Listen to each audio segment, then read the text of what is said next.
Let's use this time wisely and evaluate the way we have been doing travel, how extractive and colonial it has been, and how we can do it differently, how we can understand travel. It's not just about understanding our impact when we travel, but ask ourselves what travel even means. Why is it important to us? Is it necessary? Why do we want to go where we want to go to? All these things that I think are important to ask ourselves because how globalized the world is nowadays. It is just too easy to just hop on a plane. Think about your motivation. Why do you want to do this? And if you decide to do this, how are you going to travel?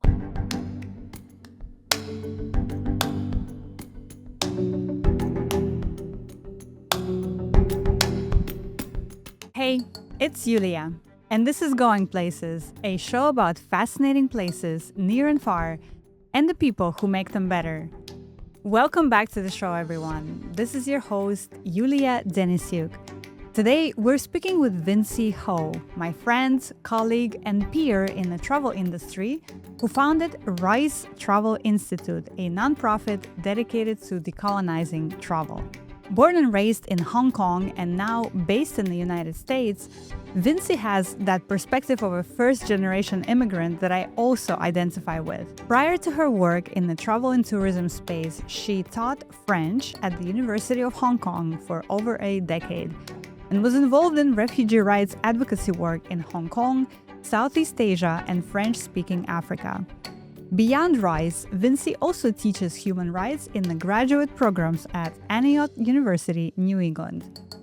With such a powerful background and path, Vincie leads critical conversations around social, animal, and environmental justice and systems change through Rise Travel Institute's programs and trips that offer a decolonial framework for travelers and industry leaders.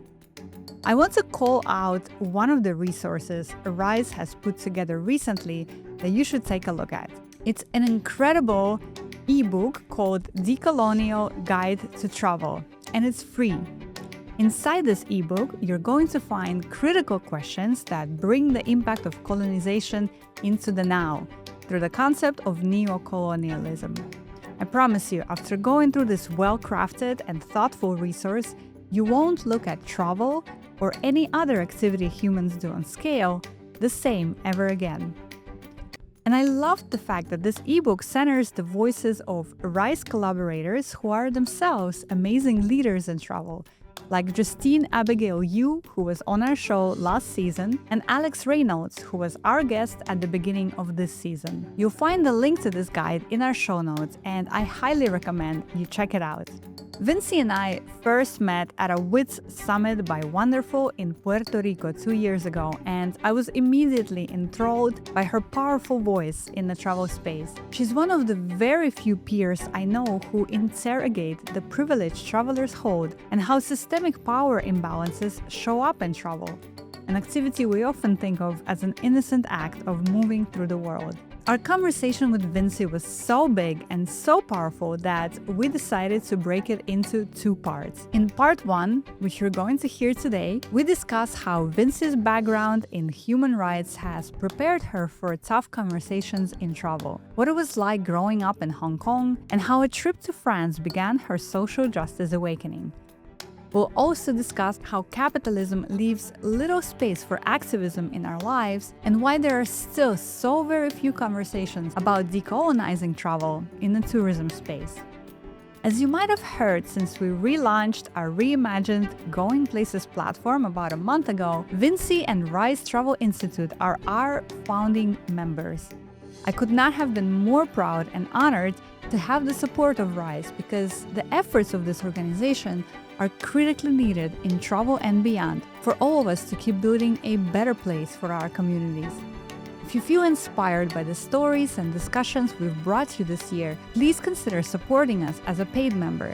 We literally cannot do this work without the help of our members like Vincie and Rise, who decided to support us at the highest level, but also members like Monica and Chiara and Allison and Maxime, who chip in a little bit every month. You can become a Going Places member for as little as $6 a month, and there are lots of perks associated with our membership, like getting on a group call with me every month to ask questions, get advice, and be in community with each other. Our next First Friday's call is coming up this Friday, so be sure to visit goingplacesmedia.com before then, check it out, and see how you can join us. All right, now on to part one of our two-part conversation with Vincie.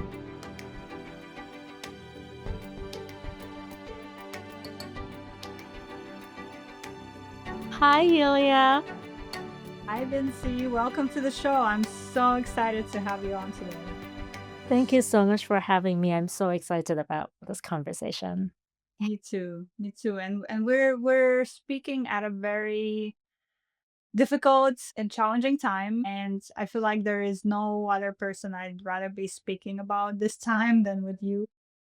Well, that's so sweet of you to say that. This is definitely resonating with me. Right now we're going through a very difficult, very dark time, and it is important to have allies, to have like-minded people to be able to talk about issues and talk them through and strategize together. And also just like, thinking about what our roles really are in this world right now. Yes. I'm From the first time I met you, I felt like I've resonated a lot with everything you're saying. And what you just said, I think landed on a very fertile ground for me because I've experienced, I would say, an awakening of sorts in the sense that I was always a pretty curious and aware person. But in the last several years, I started really thinking about my role, right? It's one thing to be aware, it's another thing. What is my role? What do I do about things that I care about, right? And that I see that are injustices and problems in the world. And so, this idea of us thinking about our role, I think now is the time. Now this is it basically. We are here. We are in this time. Yeah, exactly. If we're so not thinking about these things in this time, I don't know when it would be more suitable. Yeah. I mean, it's an interesting conversation because I also speak with my friends who feel like a lot of people also don't have the capacity, if that makes a Mhm. sense. Meaning that we are in a system that I think is deliberately set up the way for us to not have capacity to think Mhm. about things like this because we are just worrying about how to survive. And I'm certainly in that situation as well, worrying about bills, worrying about all of this. And like, where is there space for thinking about my role in this? 100%. 100%. Which is why it's important that in times like these, it is important to build an ethical framework for ourselves and understanding that everyone's circumstances are different, and also recognizing or acknowledging that we're all socialized into the system that you talked about, and the system was set up in such a way that critical thinking is not encouraged, where people have to worry about a lot of their life priorities. And so it is important for us to not alienate or blame those who may not be taking action, but let's really explore how we can invite them into the space to kind of inspire them about what are some different ways of getting involved and participate in contributing or playing a role in this current situation. Right. Are we supposed to we already like deep in this conversation, right? That's what I I'm like. loving I it. to start deep. I mean, I have aversion to sort of small talk conversations. So yeah, I mean, we're diving right in. And why we're diving right in is because, as I told you before we started recording, I was just going on Threads of all places where I'm barely on Threads. I'm barely on any social media at the moment, to be honest. But I went on Threads, and the first thing I saw was an NPR article that says the current administration is now checking immigrant social media accounts for signs of anti-Semitism. And my first thought was like, this is real. This is not a drill. This is real. This is Yeah. actually happening. Yeah, it's very unfortunate, and it's also enraging when the authority is doing this, because what we are seeing right now in the United States is, of course, we care about Jewish people, we care about Palestinian people, we care about all people and their suffering, but the current administration is trying to weaponize or instrumentalize anti-Semitism and to punish people who want to advocate for peace and justice in the Middle East. And so it is again, it's a very strange time, and the authorities not only weaponizing anti-Semitism, they're also weaponizing DEI, right? And really trying to frame DEI and mislead people into believing that someone's identity is the reason for getting hired. But the reality is what DEI really means is that we want to make sure that the identity of someone is not the reason for them not being hired, right? Or not being included in any form in society. So so right now, for people who care, it is tricky because you need to fight against that narrative. You want to make people understand, or you want to explain to people that, well, this is actually not what it is. So yeah. Me as a human rights educator, it's a lot of work to do. It's a lot of work. I hear you about, like, how overwhelming it is just now to scroll through social media nowadays, and also there's this question about whether or not we should be supporting these, social media platforms that are led by billionaires, and you know that there's so much misinformation and skewed information on these platforms. And so the dilemma about whether or not to boycott these platforms, and on the other hand, like, we kind of got dependent on, getting our news. They have become our news source, right? Like, if we're not looking, Everything, community, connection, news, entertainment, everything. everything. And so, as you said, community action, like community organizing as well. Somehow it has also become a tool for activism. So how do you balance? It's a very tricky question, right? And so we are faced constantly with a lot of decision making processes where you realize that things are not necessarily just black and white. And how do you navigate those areas? How do you build an ethical framework for yourself to help you navigate these and make, like, an informed choice in terms of voting, in terms of whether or not we should boycott a social media platform, in terms of whether or not we choose to talk to someone who's on the other end of the political spectrum, right? And so there are a lot of views in all these different scenarios, and it's important to constantly challenge ourselves to think more critically and evaluate what would be, I don't know, like, it depends on whether people focus on the outcome or whether people want to focus on the strategy. So there's this whole conversation about reformism versus abolitionism, right? Like, what choice do you make on your activism journey? Um, like, how do you make choices that would lead you to the outcome that you want? And the outcome here, we're talking about peace and justice, of course, right? But how do we get there? And there a lot of people, different people, like, see it differently. I can see already how your human rights background is shining through, which is very interesting to me because, one of the reasons why we initially connected was because we met at a travel conference, Mhm. or a conference for women in travel by the wonderful, wonderful, wonderful Beth Santos and her wonderful community. But yeah, you are one of the very few leaders in the tourism space that actually pushes that conversation forward of decolonizing travel and thinking critically about travel. Mhm. And I was very curious to see sort of what led you to founding Rise Institute, but I also already kind of see the answer because even just this whole small interaction we just had with you talking about human rights and this is your original background before you founded Rise. I can see why with that background you would bring that kind of thinking to the space of travel.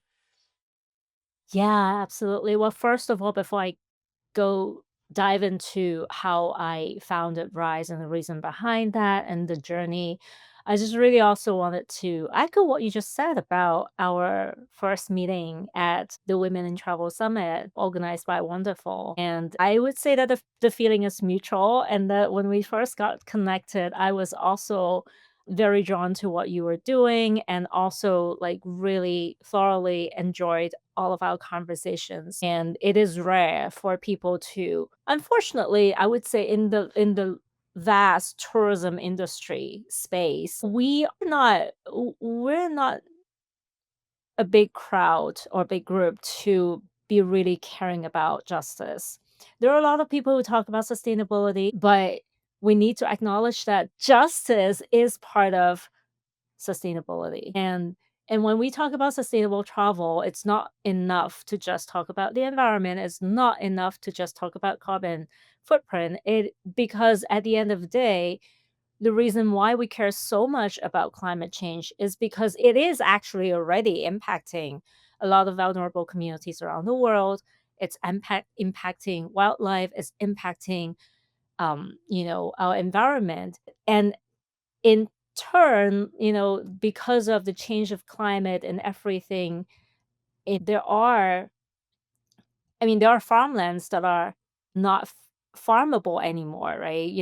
Then you have food security problem, and then you have climate refugees trying to survive, like leaving their homeland, just trying to flee where they were to for a better life. So all these things are related to justice. And when we talk about sustainability, we talk about like how to sustain a local economy so that, like, the local community or local population can thrive. All these things, we actually point back to justice when we talk about sustainability. And so when I first started Rise, it was in June 2020. And before then, I was volunteering with Impact Travel Alliance for a few years already. And I loved how Impact Travel Alliance gathered a global community of conscious travelers, and like people who really care about the well-being of communities around the world where tourism takes place. When the COVID-19 pandemic hit and no one could travel outside of a country, like borders were closed, and I was like, wow, okay, so this is maybe the time, when people can really think more seriously about their impact, because for once we're not allowed to travel, so let's use this time wisely and evaluate the way we have been doing travel, how extractive and colonial and all these things it has been, and how we can do it differently, how we can understand travel. It's not just about understanding our impact when we travel, but ask ourselves like what travel even means. Like, why is it important to us? Is it necessary? You know, why do we want to go where we want to go to? Like all these things that I think are important to ask ourselves, because how globalized the world is right now nowadays. It is just too easy to just hop on a plane. Oh, because I have 4 days of vacation, I need to go somewhere. No, you don't need to go somewhere. Think about your motivation. Why do you want to do this? And if you decide to do this, how are you going to do it? How are you going to travel? So I'd always wanted to build a curriculum to talk about these things, just to create a space for people to come together, for travelers who have a more like thoughtful mindset. They want to come together and learn about these issues and talk about their impact, talk about not just their impact, but the impact of the industry, right, on the world. And then in June 2020, I was turning 45. And I was like, okay, I want to do something to celebrate this milestone, like give myself a birthday gift. So Rise was actually registered on my birthday that year. And another motivation was the Black Lives Matter movement that year. It was at its height, and I was participating in a number of protests in the New Jersey, New York City area. And I thought, well, this is also something that I care deeply about as well. So I don't want to start an organization to just talk about travel, you know? I want to be able to start an organization where I bring all my passions and my skill sets together, which is, I have a background in education. I used to work in academia. I am passionate about travel, but I want to help people see the negative impact of travel and how do we do it to avoid that? And also, what is the place of social justice within the context of travel? And how can I bring all these conversations together? And that was how Rise Travel Institute was born. I love that. I love that so much. We're going to dig into your programming at Rise Mhm. because I Mhm. think it is not only brilliant, thought provoking, critical, but also very much needed right now. And again, I will echo that it is these conversations that I don't see nearly enough anywhere in the travel space. And we need to have more of them and more often. So we're going to get into that. But first, I just wanted to comment on something. And I have a question for you to help us sort of fill the gaps. You mentioned how sustainable travel is very popular now and everybody talks about sustainable travel. I had another guest on the podcast who's going to be on this season. His name is Arto Sivonen, and he's a human rights activist and a designer from Finland who lives in Africa. So already a very sort of interesting profile.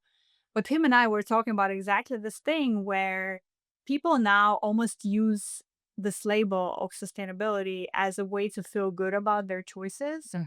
Where if you really dig into it, sustainable tour operator or sustainable hotel or sustainable whatnot, it still doesn't go deep enough because at the root of all that is the system in which we live, which is neo-colonialism, imperialism, capitalism, right? All of these isms. And so for me, this was sort of the journey that I've been on in the past year and a half, 2 years, where I started seeing really at the root because at the end of the day, all the multi crises that we're facing right now in the world, they all go back to that one same source.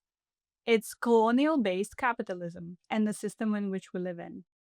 And so I guess what I'm grappling with, and I would love to hear how you're thinking about this, is like once you realize this, it's almost like it becomes such a big thing to tackle Yeah. because it's not like, well, let's make this a sustainable tour operation. It's more like, how do we dismantle global system of capitalism and colonialism? That is huge. Like, what do you do with that, you know? Yeah. No, that's a great question. And this is exactly what we do at Rise, right? You're so right in pointing out that, a lot of people would just feel good and pat themselves on their backs and say, like, well, I operate my business sustainably or I travel sustainably. But if you don't dig deeper, it's almost like preventing you from actually doing good, because once you put that label on your company, and if you're not really trying to understand the system, it's almost, to me, it's greenwashing. It's unknowingly, it's not like they intentionally use words or branding to deceive. It's not that. But without digging deeper and just calling themselves sustainable is dangerous. It's risky because then you are basically also creating a culture where people would be content with just going this far. Right. And so this is exactly what Rise is trying to do. When we talk about traveler education, of course, like, it's a journey, right? When a traveler is completely unaware of their negative impact on destinations, on communities, on the planet, to people who have like a certain degree of understanding of this and trying a little bit of like, when I purchase a flight, I'm going to just check that box and say I'm contributing $3 to a carbon offset program. So that's the next step. But there's little understanding involved, in terms of what actually is going on. And then you have like people who want to dig a little deeper, people who are really trying to make an effort, making sure that they are making sustainable decisions before and while they travel. But that's still not enough. To us, is exactly what you were talking about. Even if you have like a hotel that brands itself as like, the best award-winning regenerative hotel, yes, maybe they have a lot of like really good sustainability practices in terms of how they operate. But when they built that hotel, like, did they actually appropriate indigenous lands? Did they, did anyone actually suffer because of that foreign investment? And there are a lot of things that we need to dig deeper. And so the kind of education that we provide is really that critical thinking tool to help travelers think more deeply about how our world has been shaped and how mass tourism has been largely extractive and colonial. We're talking about the legacy of settler colonialism, and we're talking about neocolonialism as well, this capitalist, um like digital nomads like going into a place because I have this flexibility. I don't need to report to work physically, so I can go to a place, a cheaper place, and like, also travel at the same time, but then taking over people's lands and making housing price go up and so on. So these are all the things that we need to think about. I'm not shaming or saying that you should not be doing that, but if you do decide to do that, like just understand the impact and try to do it a little more thoughtfully. As you're traveling, like how do you connect with the locals? How do you ditch your entitlement as a tourist? And this conversation that a lot of people have about like or tourists when they go to a travel destination in the global south, for example, they say, "Oh, things are so cheap. You should come here. It's like it's so nice." Well, things are cheap for you, and there's a reason for that to happen, right? And really understanding global economic inequity and where that comes from. Why is it that you find other places cheap? I think the first step is really awareness. And once you have that awareness, when you travel, at least like you don't have that entitlement saying that, well, I can live like a king here. And also if you say that, that's also a very imperial mindset, right? And so yeah. I mean, this is exactly what we're trying to do, really making sure that people who think they're traveling sustainably or having a sustainable mindset to dig even deeper and understand how how they got socialized into and still contribute to upholding this harmful system that is oppressing so many communities around the world. 100%. I mean, I just recently went through this experience where I was invited to go on a trip. And, as a travel journalist, we get these invitations all the time by tourism boards of different destinations. And by the way, I want to talk about the word destination as well. Yeah, So yeah. your notes on this. So I can't wait to talk about that. But so I was invited and it was to Fiji. And my first inclination when I saw the email subject, inviting me to Fiji, I got excited. Mhm. But then as I was reading the invitation, something didn't sit right with me. So I did some research, very basic Google search, like, okay, Fiji, I don't know that much about Fiji. Let me see, all I know is it's this destination in Polynesia, right? And I start researching and reading about Fiji, and I find that it's actually one of the places most affected by climate change. Mhm. That the local communities are disengaged from all the benefits of tourism for the most Mm, part. mhm. That there is this infrastructure of big multinational hotels that are building on Fiji, which is actually the playbook that happens all over the world. And in this particular scenario, we were going to stay in those hotels, those luxury hotels owned by white people in Fiji, where the local community is absolutely not involved. Although there's some like sort of performative local tourism Performative. opportunities. They would always say that by developing tourism, they are going to open up so many job opportunities, but do we actually include the local in the leadership? No, like it's still dominated by Level service jobs that they're talk about oftentimes. exactly, it's like low like entry level jobs and service jobs. Yeah, exactly. Yeah. So Mm. I ended up saying no to that trip, even though I would want to see Fiji at some point, maybe, probably, right? But like, yeah, it didn't feel right for me to do that. And so I said no. So I want to dig into RISE programming. There's a lot of very important things that I want to make sure we cover. But before that, can you just share with us a little bit about What was it like growing up in Hong Kong? Because you're actually from Hong Kong. Yeah. And I know that you were also involved in refugee rights advocacy work in Hong Kong and Mhm. throughout Southeast Asia. So I would love for you to just tell us a bit about those experiences. Yeah, well, thank you so much for including this question. I really appreciate it. And I also know that you have recently been to Hong Kong, and yeah, I would just love to have a separate conversation with you about your your experience there and what you think about what's going on over there. So yeah, I'm originally from Hong Kong. I was born and raised in Hong Kong. And I left Hong Kong for my higher education in the UK and also in France. And when I was done with my studies, I went back to Hong Kong and teach at the University of Hong Kong as a French lecturer for many years. Yeah, so I quit my teaching job in 2010 because I love teaching, I love my students, and I love my colleagues as well. And the only thing is I thought I was also a linguistics researcher, and that whole thing was kind of giving me this feeling of being trapped in elitism. Like, you go to conferences, talk to all these, like, world class professors, and we're talking about like theories that most people wouldn't care about. And then I was like, I want to do something that would allow me to connect with real people and to contribute in a more meaningful way to the world. And so I quit my job. I went to Senegal.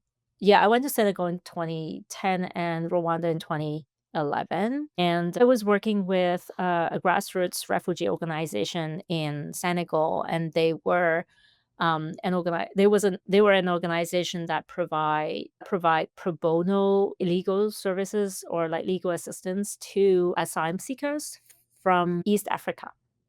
And so From East Africa to Senegal? yes, yeah, to Senegal. Yeah. Because the refugees were fleeing from the Democratic Republic of Congo and also from Rwanda and all these places in the east to the west. And yeah, that was an eye-opening experience for me, and I learned a lot. And even before then, I was already like involved with like some refugee empowerment organizations in Hong Kong. And for some reason, I've always been, or this topic has, or this issue has always been like really close to my heart. If you know a little bit about the history of Hong Kong, actually, there was a big population of Chinese refugees fleeing mainland China to Hong Kong after the First World War and after the Second World War, and also before the Cultural Revolution as well. And so my grandpa was that generation who grew up in mainland China and came to and went to Hong Kong when he was a teenager. Forced migration to me is something that I care a huge amount about. It's like, when you think about travel, travel is on one end of the spectrum, of the mobility spectrum. Leisure travel is voluntary, like people have the privilege to travel because they have the time and money. And then you have like economic migrants, right? People who actually have a choice, but actually not really do. And then you have forced migration, people who flee wars, armed conflicts, climate change, and all sorts of other reasons like political persecution and so on. And so the topic has always been like really close to my heart. And then that led me to wanting to learn more about other human rights issues as well. I started to get really, really interested in politics, in geopolitics, in social justice, and all these things. And I was seeking to learn more and also to get educated about issues, joining some programs, for example, social change leadership program, human education. I spent a summer at the United Nations University to study a course on international peace and security and human rights and things like that. Those experiences really shape who I am today. And right now I'm teaching at Antioch University, teaching a graduate course on human rights within a graduate education program. So that's my kind of my journey from being a Hong Konger. And oh, actually my study abroad experience in France also was also very transformative and formative for me, because before I went to France, I was pretty ignorant. I didn't really understand what was going on in the world. And when the Rwandan genocide was happening in 1993, I just didn't even know what was happening. I saw that on the news and I couldn't comprehend the magnitude of it. I didn't understand why that happened. And when I went to France, because of the education there, like, people are more exposed to philosophical questions, like really diving deeper into issues. Whereas when I was in Hong Kong, the kind of education that I received, it was still under the British rule, right? So when I was growing up before 1997, we were a colony. We were a British colony. And as you can imagine, colonizer wouldn't want people to be like, um, Questioning. very questioning or, like, be super critical, right? And so critical thinking wasn't really encouraged, at least not when I was in school. And so I remember when I went to the university, they started to have, like, liberal studies and things like that, but not when I was growing up, and not in the program that I was studying at the university. So, yeah, I knew very little about the world, but then when I went to France, I was introduced to a lot of things. Oh, wow, like, the Holocaust. I was visiting Berlin. I was traveling around as well. And so that experience also helped shape my worldview today. You mentioned like Hong Kong and growing up there. I went there. I was there last year, and it was a very jarring experience for me because the Hong Kong that I visited before and the Hong Kong of today are two different Hong Kongs. Of course, there was the umbrella revolution there, 2019, right? 2019 Mhm. was. The umbrella was 2014. 2019 was the anti-extradition bill Yes. movement. Yes. Yes, it's for me as an outsider, of course. It was just very. It was so interesting to compare the experience I had there back in I think 11. I went, and now again in 2024. I mean, the Chinese government is becoming tighter and tighter, and what I found there is that people are afraid to speak to me. They were afraid to speak to me, actually, on the records, on the records. It was afraid to speak to me. How crazy that we are now seeing a lot of this same kind of playbook happening in the United States as well, right? So it's yeah, it's very jarring. But I think for people, if you have a chance to go to Hong Kong, go because it's also one of those places that has so much layered and levels and levels and levels of history and community and culture, and all of it is intertwined like this. It's a very interesting place. But yeah, for me it was very sort of jarring, to be honest, to see it now, because also there's fewer, I would say, Western tourists that I saw in Hong Kong from before. Like before, it was one of those very popular places that everybody went to, and it's changing fast. I really appreciate how you approach your experience in Hong Kong, because a lot of, I would say, mainstream tourists probably would not care to see through the surface. Because right now, like, with the national security law that has been passed, like, overnight, and in 2020, there's no more protests. It's like, things on the outside, it looks very peaceful, like business as usual and everything. The government has been stepping up their marketing strategy for tourism, right? As you see, they were giving away, like, free flights. They were sponsoring, like, influencers to go. Yeah, like, they even have this campaign that I'm not sure what the English translation is, but it's like, in the lines of "Praise Hong Kong," right? And so, yeah, for people who don't really look at it critically, maybe they probably wouldn't see traces of they wouldn't be able to see the layers that you were talking about, but you're right, absolutely right about Hong Kong being so rich in terms of the complexity, of history of all these things that happened, like, in the past 20 something years, and also before then, like the transition, the handover from the British to the Chinese as a colony, and now we're back, like, returned to the motherland, but for a lot of Hong Kong people who identify as Hong Konger instead of like Chinese, it is just another kind of colonization. It's just another we just have a different colonizer, that's it, right? Because we never had the agency to self-determination, right? It was like just the British and the Chinese negotiating the fate of Hong Kong without the participation of the locals. Growing up there,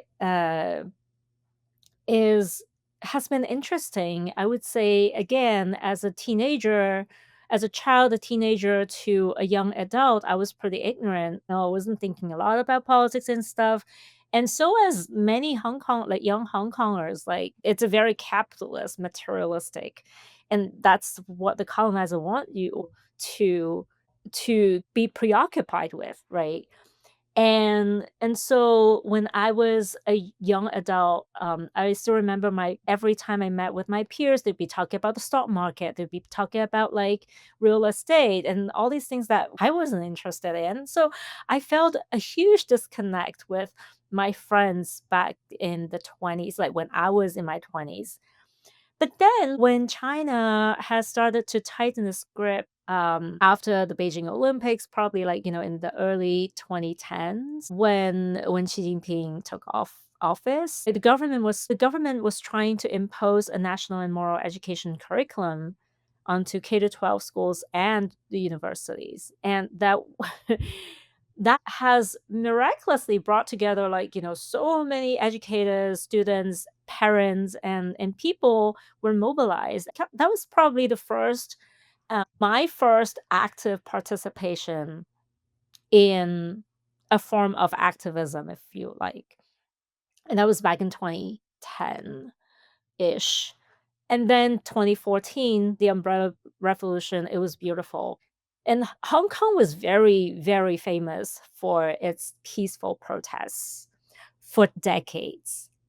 Like millions of people would take to the streets, and you have not a single piece of trash, because what we do is we clean up after we protest, and that's just beautiful, beautiful. And I'm not sure if you saw these video footage in this video footage about ambulances trying to get through the crowd, and people would be like splitting like the Red Sea. And so we were super proud about that. But then in 2019, well, starting 2014, like kind of towards the end of the Umbrella Revolution, you have confrontation between protesters and the police, and then like cases of police brutality and impunity and things like that. In 2019, I think young people were really radicalized, and they were rightly so. Like they were radicalized because the government had been ignoring our demand, and so 2019 was the year when I first felt that I was once again connected with my friends from there,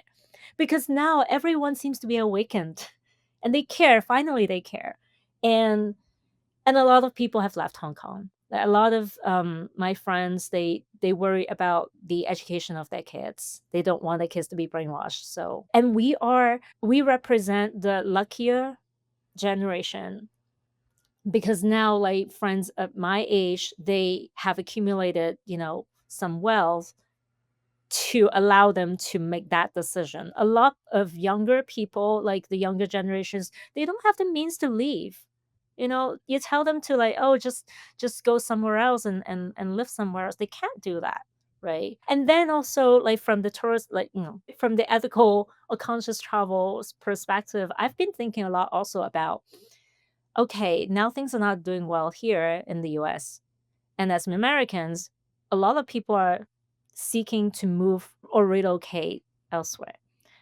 But then by doing so, we're also taking over other people's homes. So that's another form of colonization to me. You know what I mean? It's like things are not going well here. So the convenient solution is F it, we just go somewhere else.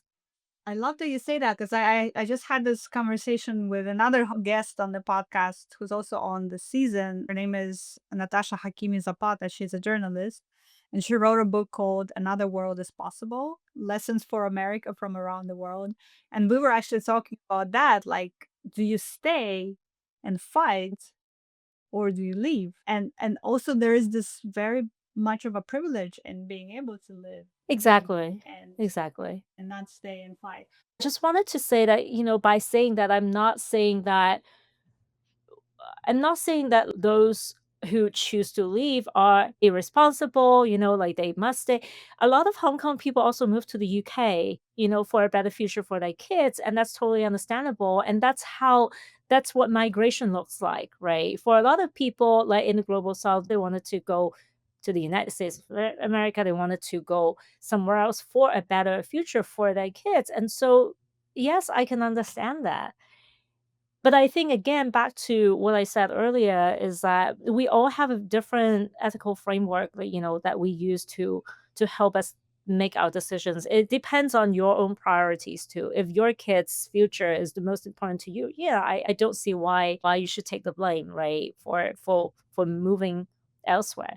But I think to me, myself, like these are the considerations that I have. If one day I find the United States totally uninhabitable or like so oppressive that I cannot, it just violates my values so much that I cannot even practice activism or whatever.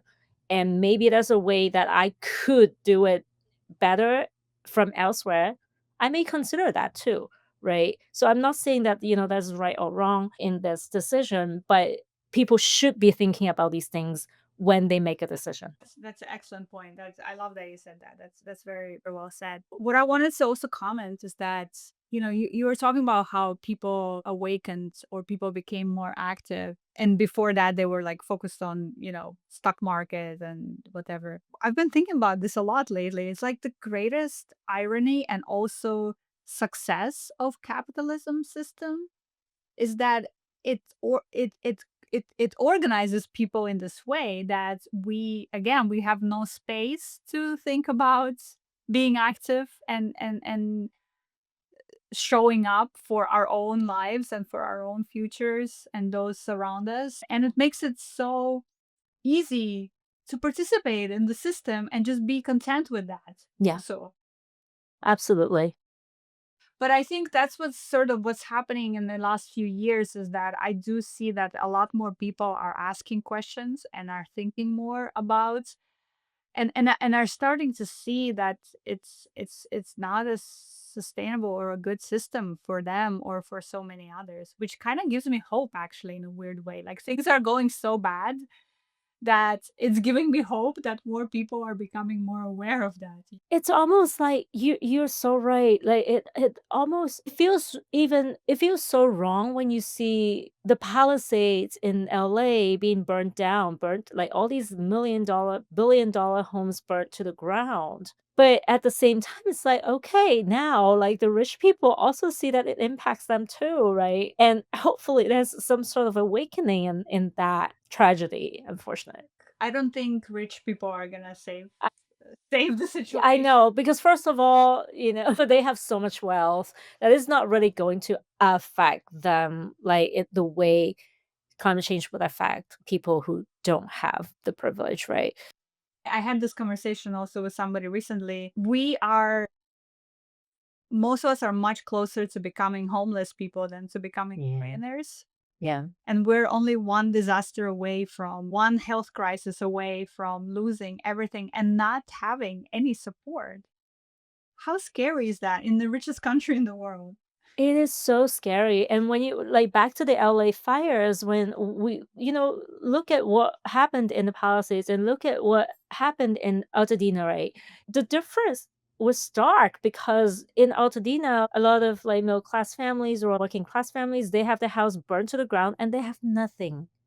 Nothing. No insurance, children, like, no more schools, like, they don't even know where to go, right? Whereas these people in the Palisades, just it's just only one of their houses that got burned down. But I think still, maybe it's not affecting, like, the richest and the most privileged.